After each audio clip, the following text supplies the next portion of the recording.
The first time I heard the whistling was in the dead of winter, 1997. I was 12 years old, and my family had just moved into a weather-worn cabin tucked deep into the Appalachian foothills near Harlan County, Kentucky. It was a real backwoods place. No neighbors, no phone lines, and the kind of silence that presses on your ears until it starts to sound like a whisper. Dad said we were starting fresh. Mom just stared at the wood stove like she was watching it eat her dreams. It didn't feel like a new beginning. It felt like the end of something. Our cabin was built in the 1930s by my great-grandfather, a coal miner who disappeared one night after work and never came home. Local legends said he wandered up into Pine Hollow and vanished near an abandoned mine entrance that nobody could ever find again. The mountain keeps what it wants, the locals like to say. I thought it was just Appalachian folklore until the whistling started. The sound came in the early hours, just before dawn. A single, slow, two-note whistle. Faint. Human, but wrong. Off. Like someone trying to mimic a tune they didn't quite understand. It came from the tree line, always from a different place. North one night, south the next. Then it started circling the house. Dad dismissed it as wind through the pines. Air gets trapped in the needles, he muttered one morning, rubbing sleep from his eyes. That's all it is. You hear it all the time out here. But Mom stopped sleeping. She started nailing thick wool blankets over the windows and salted the thresholds like her grandmother had taught her. Old ways, she whispered, are still ways. I caught her once at 2 a.m, barefoot on the porch, holding a rusted knife in one hand and a bundle of mountain ash in the other. She was praying in a language I didn't understand. The thing about the whistling was that it never got closer. Not at first. It always kept its distance, like it wanted to be heard, but not seen. But then, one night in February, I heard it from under my window. Not outside it. Under it. That was the first time I saw the eyes. They weren't glowing or anything. Nothing dramatic like that. Just open, wide, unblinking, set too far apart in the pitch darkness, reflecting the moonlight like a deer's, but too tall to be a deer. And they blinked. I remember that. A slow, deliberate blink, like it was trying to show me it was alive. Aware. I screamed. Dad came running with the old shotgun he kept behind the stove. But there was nothing there. Just hoof prints in the frost. Except they weren't hoof prints. They looked almost human. 5 toes, long arch, deep heel. But the stride was off, too long, too narrow, like someone walking on the balls of their feet, barefoot, in 10-degree weather. The sheriff came out the next day, chuckled at the prints, and said it was probably just a hiker strung out on something. Happens all the time, he said, tapping the barrel of his pen against his notepad. This close to the hollers? You'll get your share of weirdos. But he didn't look me in the eye when he said it, and he didn't take any notes. That spring, the whistler came closer. That spring, the whistler came closer. It started with the barn cats. We had 5 of them, half-feral things that kept the mouse population down and never let anyone get too close. One by one, they disappeared. No blood, no fur, no struggle. Just gone. The last one, a mangy orange tabby named Spit, clawed a hole through the screen door, trying to get into the cabin. When Dad opened the door to see what the racket was about, the cat launched itself into the house, hissed at every shadow, then hid under the woodpile for 2 days without eating. Then came the scratching. We heard it on the back wall first, just below the bedroom window. Slow, deliberate dragging sounds, like nails being pulled down the siding. It would stop whenever we shined a flashlight out there, then start again once the light moved away. Mom began sleeping with her Bible clutched to her chest. She stopped cooking, stopped talking mostly. She just sat by the window with the curtains cracked, staring into the pines. One morning, I found her outside just after dawn, standing barefoot in the frost, muttering to herself. Her nightgown was soaked from the morning dew, and there were thin trails of blood on her arms, like something had scratched her in her sleep. Dad didn't say anything, just helped her inside, wrapped her in a blanket, and made her tea. The next day, he put up motion lights. They didn't help. Every time the whistler came, the lights would flicker then go dark. Batteries were fine. Bulbs were new. Still, they'd die the moment that eerie two-note whistle floated through the trees. I remember the first time it came during daylight. It was around 6 p.m., right as the sun was dipping low behind the ridge. Dad was chopping firewood near the back shed when we both heard it, clear, slow, and unmistakable. That same two-note whistle. Only this time it wasn't faint. It was loud, confident, closer. Dad froze, his axe mid-swing. He didn't move for a full 30 seconds, eyes scanning the tree line, jaw clenched. Then he lowered the axe, picked up the log, and without a word, walked back inside. That night, he told me to pack a bag. "We'll leave before sunup," he said. "Take what matters. Leave the rest." "But where are we going?" I asked. "Doesn't matter. Just away from here." Mom didn't want to go. Said we were safer with the mountain than without it. Said whatever followed us here would follow us back. Said we had to finish what had been started. That night, she burned a bundle of herbs on a hearth. Mugwort, sage, something else I didn't recognize. The smoke was thick and sweet, and it made me dizzy. She drew symbols on the walls in charcoal, whispering in that strange tongue again. Her eyes looked different. Sunken, dark, like something in her had gone quiet. Dad didn't sleep. He sat by the door with the shotgun on his lap, staring at the window. I woke up just before dawn to the sound of the screen door creaking open, and then the whistling started from inside the house. And then the whistling started from inside the house. 2 notes, low, slow, drawn out like a lullaby hummed by something that didn't understand what lullabies were for. I froze in my bed, every hair on my body standing up. My heart pounded so hard, I thought it would give me away. I tried to scream, but my throat locked shut. I heard the floorboards creak. Once, then again, like something barefoot was walking down the hallway just outside my door. Dad's voice cut through the silence. "Stay where you are," he barked, the sound sharp like a gunshot. "If you can hear me, don't open your door." I heard the shotgun pump, then Mom scream. Not in fear, more like rage. Like something inside her had snapped. The sound that came next didn't make sense. It was laughter, but not human. It came from the walls, or maybe the ceiling, maybe from under the floor. Too deep to be Mom, too raw to be Dad, and too wet. It sounded like it gurgled up from a throat filled with water and broken glass. I heard Dad fire. The blast echoed to the cabin, followed by the sound of splintering wood and a high-pitched shriek, like metal screaming. Then silence. Dead, solid silence. When I finally opened my door, the hallway was empty.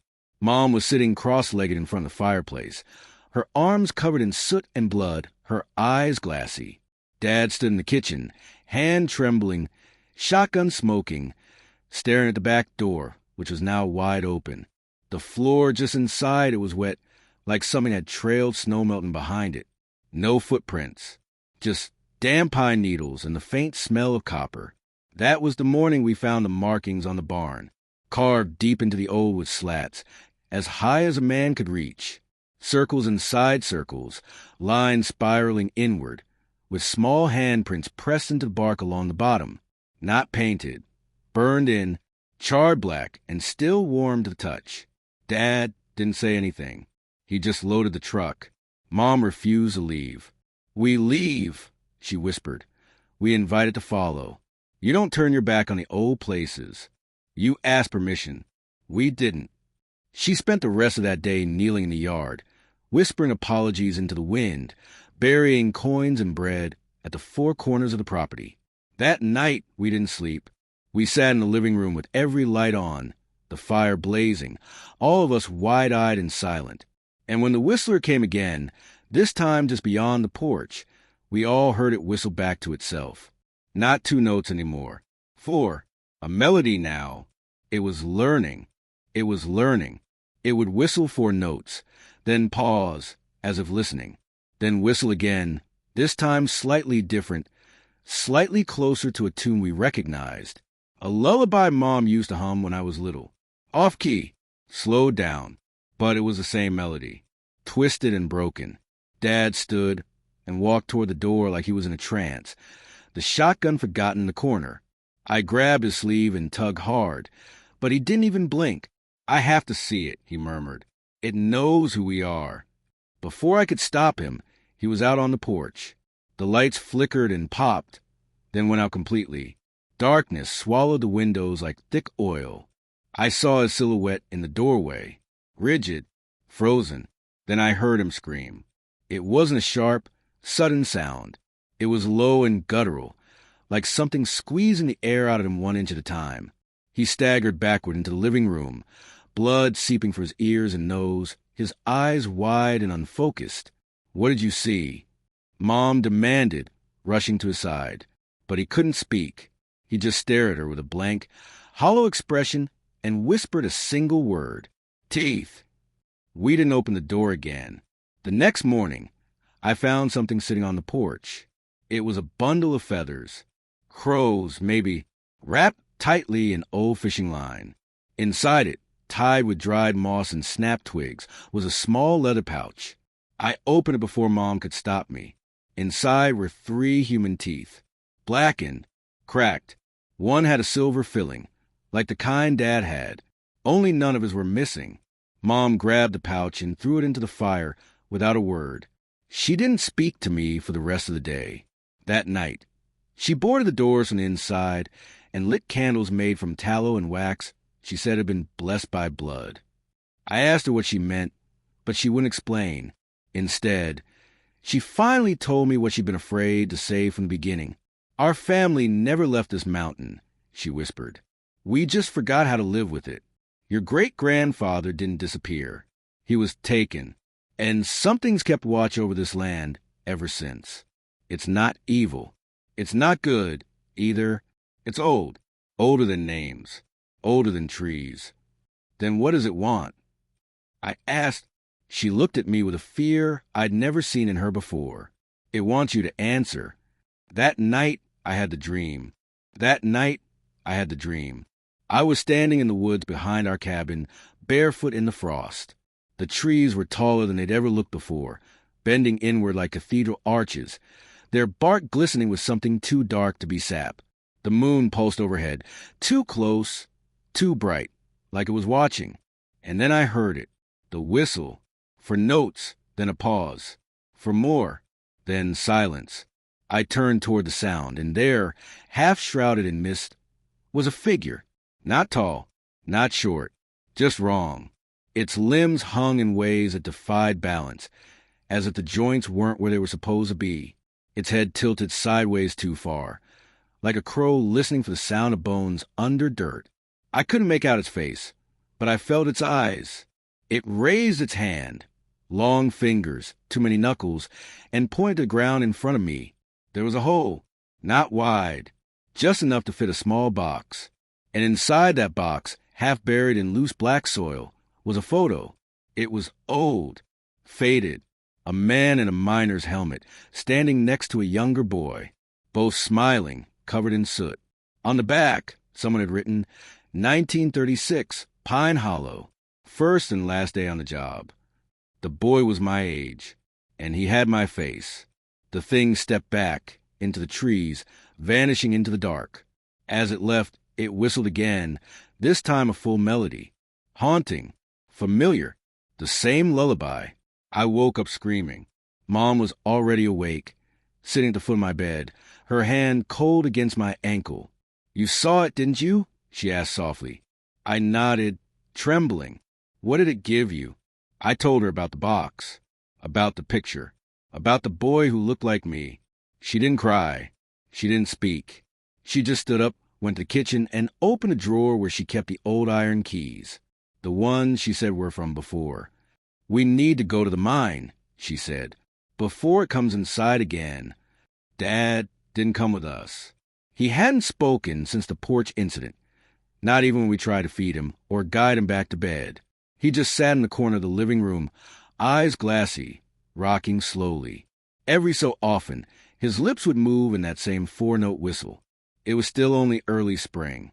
The pines hadn't fully bloomed, and the air was damp with rot and thawed earth. The path up to the hollow was overgrown and slick, But Mom moved with purpose, like she'd walked it 100 times in another life. It took us an hour to reach the ridge, another 10 minutes to find the spot. There, half covered in moss and twisted roots, was the entrance to a mine I'd never seen before. The boards that once sealed it had been torn away. Not recently. Not cleanly. The wood was old, waterlogged, and clawed through. From the inside, Mom lit the old kerosene lantern and stepped inside. I hesitated at the threshold, the cold air from the tunnel brushing against my skin like a warning. That's when I heard it again. Not from behind me, not ahead, but beneath. The whistle. The whistle. It rose up from the rock below my feet, as if the mountain itself had lungs, for notes, soft and slow, echoing off the old mine timbers like a dirge for something long buried but not forgotten. Mom turned, her face pale in the lantern glow. "It knows we're here," she said. "That's good. Good." I hissed, "How is that good?" She didn't answer, just handed me the lantern and pulled something out of her coat pocket. A worn, leather-bound book held shut with a brass clasp. The spine was cracked, the cover marked with those same spiral symbols burned into the barn. "What is that?" I asked. "Your great-grandfather's," she said. "His journal. He didn't disappear. He came here." She stepped deeper into the shaft, the light trembling in my hand as I followed. The tunnel sloped down at a steady angle, the air growing colder with each step. The walls were slick with dampness and spotted with veins of coal and quartz. Old rails rusted to dust lined the floor, barely visible under centuries of sediment and decay. The whistle came again, closer this time. No echo, no distance. It was in the mine. We reached the chamber maybe 50 feet down. The tunnel split here. One shaft collapsed, the other leading into deeper black. In the center of the chamber was a circle of stones, arranged carefully, deliberately. Inside the circle, covered in dried lichen and dirt, was a small wooden box, the one from my dream. Mom knelt beside it and brushed away the dirt. "It's been waiting," she said softly, "since 1936. She opened the box. Inside, nestled in velvet, were 6 items: a silver coin, a scrap of flannel cloth, a lock of hair tied with twine, a small glass vial filled with something red, a child's marble, and a blackened tooth. "Offerings," she said, "from the ones who survived. They paid their way out." She took the coin and set it on a flat stone, then the vial, then the marble. She stopped before the tooth. "This one wasn't given," she whispered. "It was taken. That's why it still calls." From the darkness behind us, something shifted. Not footsteps, not breathing. Wait, pressure, the unmistakable sense of something vast stirring in the dark. Mom stood, turned to face the tunnel, and whispered something in that old tongue again. This time, it sounded less like prayer and more like a deal being made. Then came a voice, not a whisper, not an echo. It spoke in a tone that made my teeth ache, a sound like gravel being ground to dust. "Blood owed, bone offered. Will the boy stay?" The light flickered. Mom looked at me, eyes glassy with tears. "It doesn't want me," she said. "It never did." "What are you saying?" I asked, backing toward the tunnel. "You're the one it chose, just like it chose him." She opened the journal and held it out to me. Inside, on the first page, was a hand-drawn map of the mine. Beneath it, scrawled in ink barely legible through the age, were 4 words. "It always takes one. It always takes one." I stared at the page, my hands trembling. The ink had run in places, smudged by time or maybe tears. I looked back up at her, but she wouldn't meet my eyes. "You knew," I said. "You knew all along." She didn't deny it. She didn't have to. "When your grandfather left these mountains," she said, "he broke the pact. But the mountain doesn't forget. It waits. It watches. And it always comes with bloodline." I felt cold, but not from the mine's damp air. It was a deeper kind of chill, one that started in the center of my chest and pushed outward, crawling under my skin. The journal was heavy in my hands. So was the truth. Behind us, deeper in the tunnel, I heard the sound again. Not the whistle this time. Breathing. Slow, rhythmic, massive, as if the very earth were drawing breath. The lantern flickered, casting long shadows along the walls. And in those shadows I saw it, just for a second, something tall and narrow, shaped like a man, but not built like one. Its arms were too long, its back too curved, its head too still. It didn't move. It only watched. I'm not going with it, I whispered. I won't. You think I want you to? Mom's voice cracked. You think this was my choice? I came here to break the curse, not feed it. But you saw the dream. It picked you. No, I said, stepping back. No, we can leave. Together. We can burn this place to the ground if we have to. Mom smiled, a sad, tired smile that didn't reach her eyes. You don't understand, she said. You can't burn what was never alive. And then she did something I never expected. She stepped into the stone circle. It thinks I'm the offering, she said softly. It still remembers me. Maybe that's enough to buy your way out. No, Mom, wait. Before I could reach her, she took the final object, the blackened tooth, and placed it on the altar beside the others. The mind trembled. Not a cave-in, not seismic. The kind of tremble you feel in your bones before your brain catches up. The kind of shift that says something ancient just opened its eyes. And then the breathing stopped. The tunnel went completely still. The lantern shattered. I fell backward in the dark, my hands hitting the whetstone, the journal slipping from my grip. I screamed her name. I screamed until my throat went raw. No answer, just the whistle. For notes. Slower now, softer. Behind it, a voice, not hers, whispered, "Debt paid. Debt paid." The voice disappeared into the silence like it had never existed. The mind went still, no wind, no breath, no sound. Just the dark. Thick, heavy, pressing in on all sides like the mountain was closing its fists around me. Mom. I called out again. Horse. Nothing. I fumbled through the dark, scraping my hands on stone splinters and broken glass until my fingers brushed something soft. Fabric. Her coat. Still warm. Still damp with sweat. But she wasn't in it. Just the coat, laid neatly beside the altar, folded like a uniform at the foot of a soldier's grave. I started to cry, silent and shaking. But I didn't move. Couldn't. The darkness was too complete. Too alive. I felt like if I shifted even an inch, the mind would breathe again and take me with it. Then something changed. A breeze, soft but sharp, like winter slicing down the back of my neck. I turned toward it. Somewhere ahead, a pinprick of light had opened up, faint and far away. Not daylight, not fire, just light, pale and pulsing like a dying star. I crawled toward it. It felt like hours. My knees were raw, my palms bleeding. I couldn't hear anything except my heartbeat and the softness of air from somewhere deeper in the mine. The light grew slowly, like it didn't want to reveal too much at once. Finally, I reached the source. It was a chamber, natural, not carved by tools or men. The walls shimmered faintly, as if coated in mica. In the center stood a pool, perfectly round, still as glass. Floating above it, not touching the surface, was a figure, not the whistler. Something else. Something older.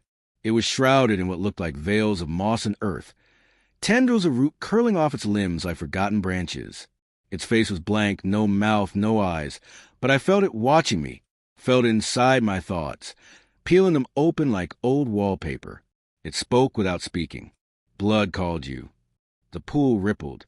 Images flashed in its depths, faces I'd never seen.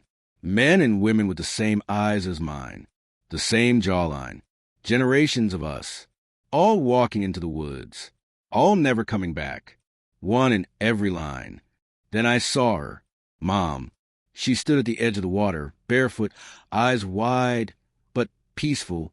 She looked younger somehow, freer, like something had been lifted off her. She reached out to me. Her mouth moved, but there was no sound. The pool rippled again, and she was gone. In her place, the whistler stood, no longer hiding in shadows. It was whole now, real, It had flesh like bark, arms like split bone, and a chest that rose and fell with the sound of wind through pines. It didn't move. It just watched and whistled the same four-note tune. I stepped back, ready to run, but the figure above the pool spoke again. You were the end of the line. The chamber shook, cracks opened in the stone. Water rushed in from the seams. The pool boiled, and the whistler stepped forward. Its feet made no sound on the stone. Each movement was fluid, deliberate, like wind through tall grass. Its head tilted as it approached, and the four-note melody drifted from somewhere deep inside its chest, vibrating the air around me like the hum of distant thunder. I couldn't move, not out of fear, though that was there thick in my gut, but because something older had taken hold of my limbs. My knees locked, my breath slowed, my vision tunneled, as if I were slipping underwater. The whistler reached out one long hand. It didn't touch me, just hovered an inch from my chest, its fingers twitching like branches swaying in a dead wind. The mountain spoke again, not through words, but through me. Images flooded my head, my mother kneeling at the fireplace, whispering to the ash, my great-grandfather walking into mine with a lantern and a rosary, a girl in 1883 lighting a candle in a root cellar, a boy not much older than me sitting at the mouth of the hollow, watching a fire burn out under a silver sky. All of them, given, chosen, taken. I understood now. It wasn't punishment. It wasn't cruelty. It was balance. A blood debt repaid every generation to keep something far worse from waking, to keep the mountain from opening its throat and screaming into the sky. The whistler was a keeper, not a killer. I was a tithe. The figure above the pool lowered its arms, and a deep, resonant tone rang through the chamber. Not a whistle, not a voice. A note, final, ancient, the kind you feel in your teeth. The whistler turned away from me then, walked to the pool's edge, and slowly stepped onto its surface. The water didn't ripple. It just accepted, like it had been waiting. It looked back once. Then it sank, vanished beneath the glassy water, without a sound. The light in the chamber dimmed. The weight pressing on my chest lifted. I collapsed to the floor, gasping, shaking, soaked in sweat and tears. The tunnel behind me had changed. The way back was open now. No roots, no stone, just a narrow path and the faint glow of lantern light flickering at the other end. I stood. Somehow, I knew I was allowed to leave, that this time the debt really was paid. But as I turned, something brushed my shoulder. I looked down. In my hand was the journal, my great-grandfather's. Only now it wasn't blank beyond the first page. It was full, every page inked in that same handwriting. Dates, names, rituals, whistles, and at the very end, a new entry. He came home. He remembered.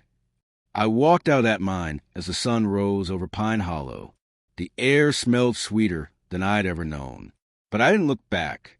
After that day, life outside the mountain felt like waking from a long, fevered dream, bright, sharp, and almost too loud. The colors seemed sharper, the air thinner, and every ordinary sound carried a new weight. I was home, but I wasn't the same. Mom never left the cabin after that. She sat by the window, staring into the woods for hours, sometimes whispering to shadows as if they answered back. Dad was gone. Not physically, he stayed, but in a way he might as well have been buried deep inside that mine with a whistler. Silent, vacant, a shell man who once chopped firewood with sure hands. School didn't care about blood debts or ancient pacts. The other kids laughed at me, called me weird when I told them about the woods, about the whistle, about the things I saw. But how do you explain something like that? How do you tell them that the mountains breathe, that they watch, that some debts aren't paid in money but in flesh and memory? I carried the journal everywhere. It was my map and my curse. Each night, I read the entries, trying to understand, trying to prepare. Every page was a thread pulling me deeper into a story I didn't want but couldn't escape. They say the mountain keeps what it wants. But sometimes, I think it also remembers the names, the faces, the ones who paid the price, so the rest could live. Sometimes late at night, when the wind blows just right, I hear it again. The whistle, slow, 2 notes, a call, a reminder. The debt isn't over. It never is. It just waits. If you enjoyed this chilling tale and want to hear more stories that keep you up at night, don't forget to hit that like button. It really helps me out. And if you haven't already, make sure to subscribe and ring the bell so you never miss a terrifying moment. Thanks for watching, and remember, some stories don't end when the screen goes dark.